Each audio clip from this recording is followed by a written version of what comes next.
Hi family, welcome to the mix room. This is Dami here again. Hope you are having a wonderful time.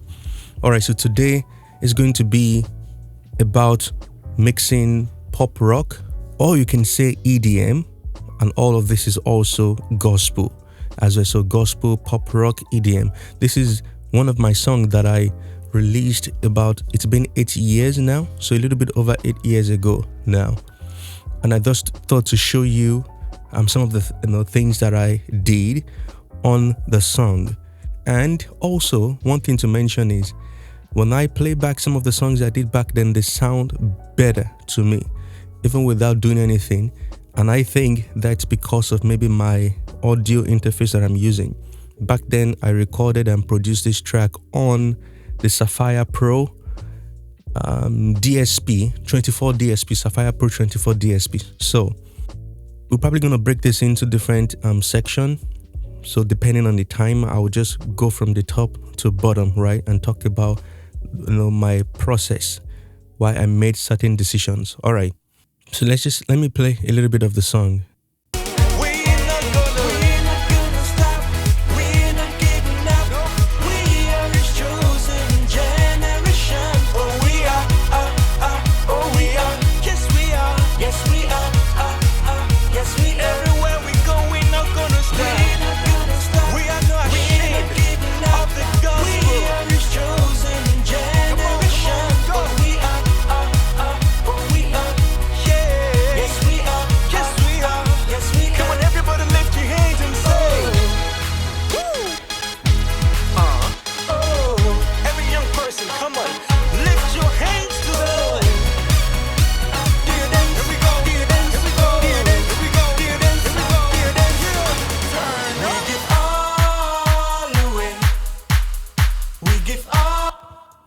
All right, let's basically just start with the drums. So here's the kick drum right here.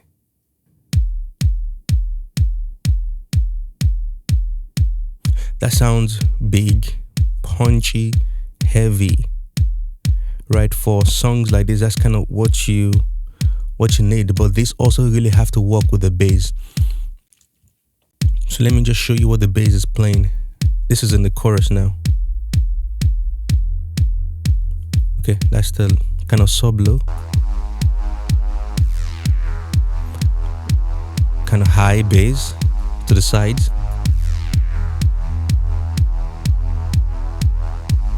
And then this one.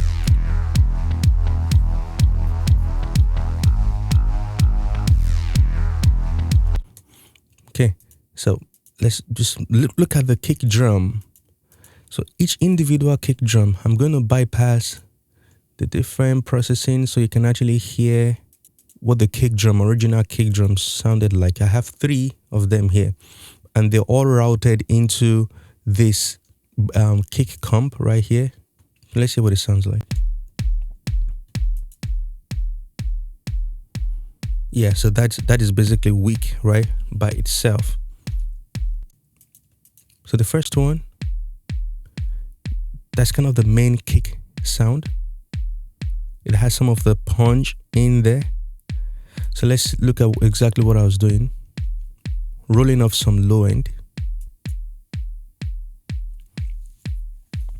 And at the end, it's all going to make sense, right? Because why are you rolling off some low end? Sometimes you want to clear out the bottom end. And seems like I'm rolling off 30 hertz right here. So it's not a lot, but you can hear it, the clarity. So a lot of the low end information is still there. Now going into this EQ. So I'm boosting some 60 here. That sounds nice. However, before that, there's also a wave compressor here. Let's see what this is doing. Ooh. That has changed, right? The sound of the kick drum itself. Not sure why I did this, honestly, but I'm sure kind of the distortion you're hearing is coming from the attack setting and release, so we can play with that to see if we can fix that. But I'm not gonna fix it. This is the mix. We're gonna leave it just the way it is. At the end, it makes sense. Let's see. So that happens when it's too fast.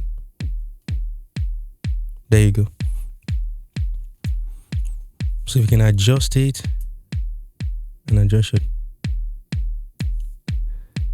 That's a different sound completely again, right? So maybe the compressor is the one actually producing that sound. And you have to be careful with the punch here. That's a culprit again.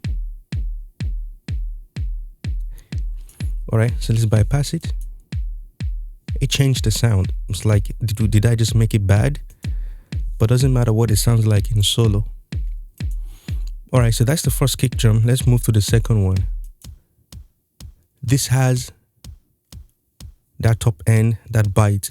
Whatever I'm trying to do here, even listening to it, is trying to maybe increase that mid-range or attack, right? So on there, I have isotope. Let's switch. Ooh, nice. So I'm using the isotope right here. Mostly just the transient shaper, right? There you go. So I'm the transient shaper in the multi-band mode. I'm boosting the attack on here and also boosting the attack on here in this 2 frequency area or section right there. So let me turn off the transient.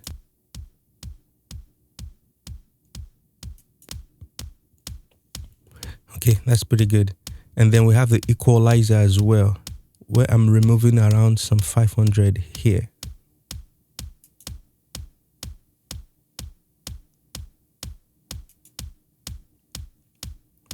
Bring it in again, just clean up. Out. In. There you go. So that's a huge change, right? DAW can't compete in this kind of song. It's being up in the face. We've increased the attack. So this is also another kick drum. It has some low frequency in there.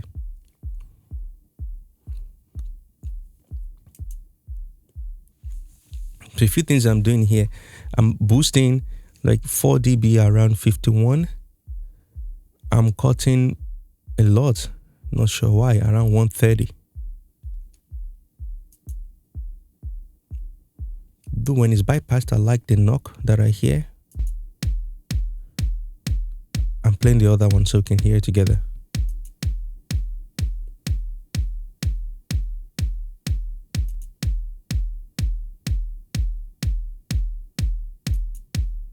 Okay, so it makes sense why I make the EQ moves that I did here. I'm going to actually boost this so you can hear it.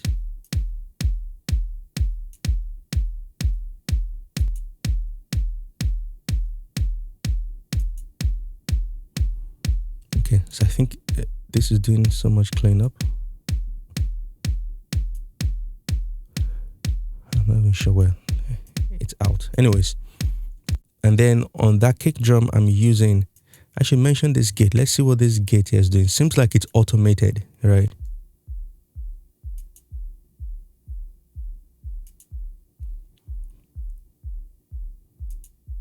Maybe trying to use that to kill the sustain. Maybe that was really the goal. Right, so anyways, so it's not doing much in that area. Here, I'm using 1176. The goal here is to get more punch out of that kick sound.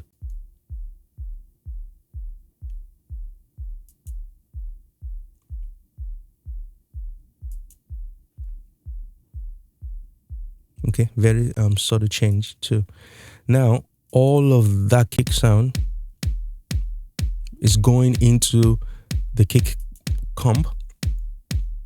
So that's where I'm treating all of the kick sound as one instrument now. So let's see what we're doing. Let me play this in the track and I'll tell you, even before I pull up some of these things here, what exactly would I do if I was to mix this again? We're not giving up.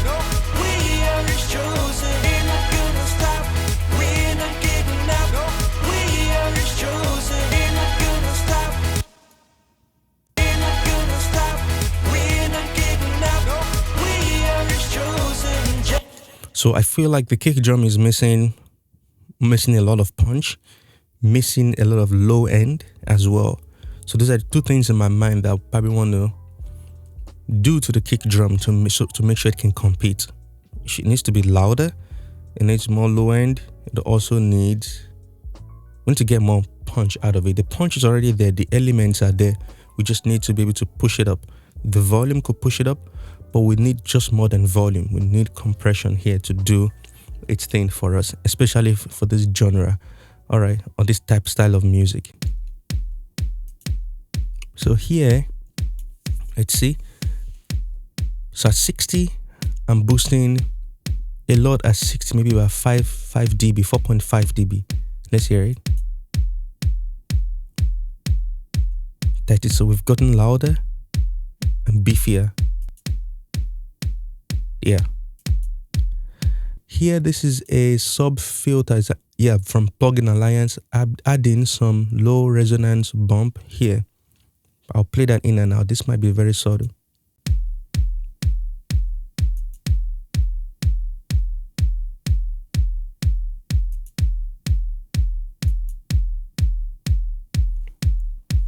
Okay, that's what I was in. Let's go on to this EQ. This is probably gonna sound really different now, more beefier. Ooh. So again, it's louder. I'm boosting a lot in that low end.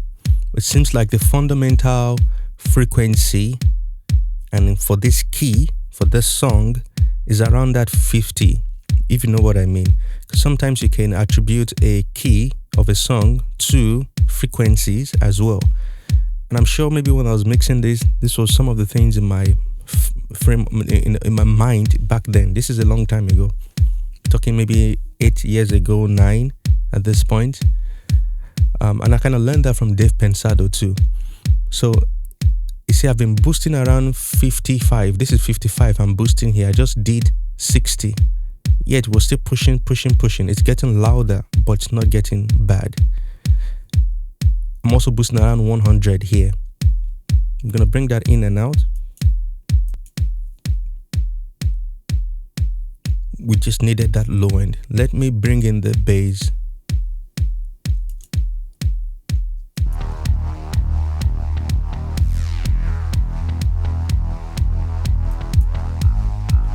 Right.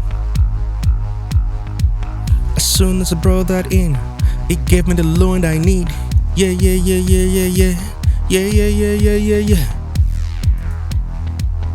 Dead. Alive and loud. Yeah, alive and loud. Now, this is a compressor. I'm trying to get punch. Boom. By doing this, I might lose some of the low end. But it's okay, it's still there, but just controlled.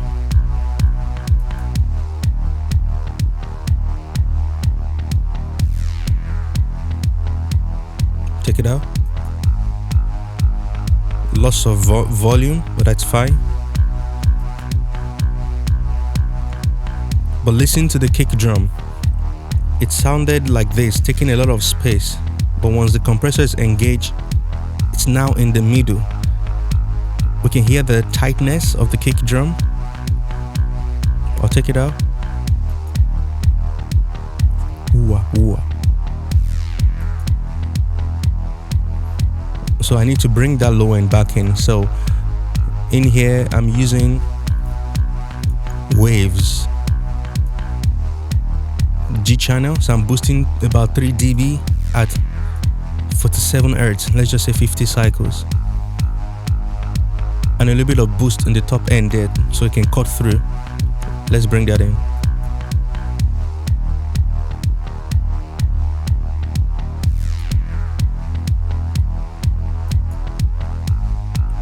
Right. Let me bypass the processing on here.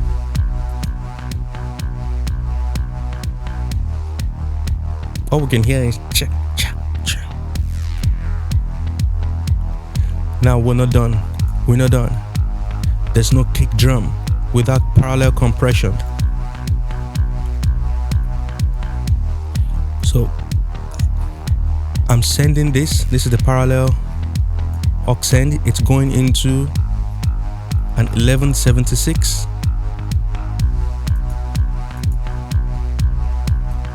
which is then going into Pultec right here. So I'm boosting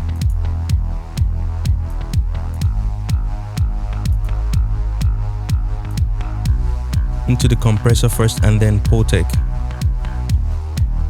So let's bring that in.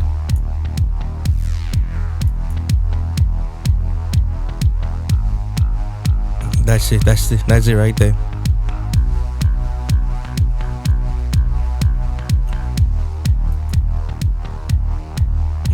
It's gone. Bad. Now alive. Let me mute the Pultec, bypass it. It's still punchy, it's still nice.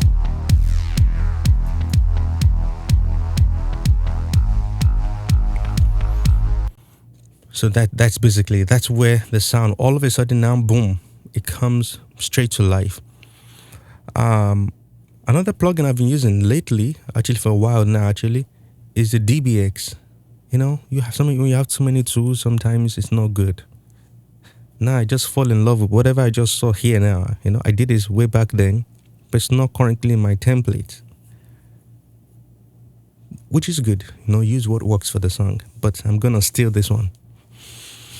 I'll remember to use a Pultec 60. You see, the 60 is kind of where it is for this song. All right, now, well, it's good I'm playing with the bass. The other thing that I did here with the bass, maybe I'll talk about the bass next, is sidechain. And that is going to one of the bass, because you have to make sure that these two instruments work together, especially for a song like this. You kind of would probably need sidechain. Might. And you know, because the kick and the bass, they're coming in almost at the same time. Boom, boom, boom. So you want to create room for, in this case, the kick drum, because it's the most transient type heavy instrument. So you want it to poke through, while the bass sustains, will give you more sustain more than. Even this bass, as you can see, I use different things, but I'm just going to focus on the sidechain for now. And what I want you to listen for is really how clear the low end sounds when the sidechain is engaged. So I'm going to use this right here, turn it on and off. All right, let's go.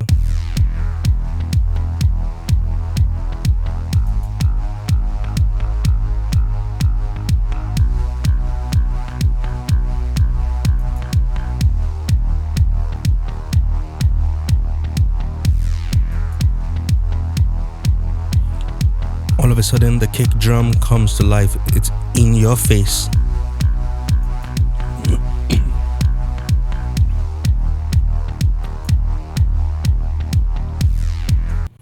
That's it. So use sidechain when it's necessary. That's what I've come to learn. You don't want to use sidechain every single time for every single song. Might not be the best. Of course, depending on how you set it, you know, yeah. That's kind of what I would say, and I've come to that terms too, you know. And yes, we are modern mixers, we do things, but then there's a way those guys who are ahead of us, you know, they mix without maybe even thinking sidechain when they're mixing other songs, and they're still able to carve out the space for the bass, also the space for the kick drum in a song. It still sounds big and yet punchy. So sidechain, of course, for this kind of song really works well, but we need it. Not only does it add to the drive of the song, but it's also helping us to fix some mixing elements, if that kind of makes sense. All right.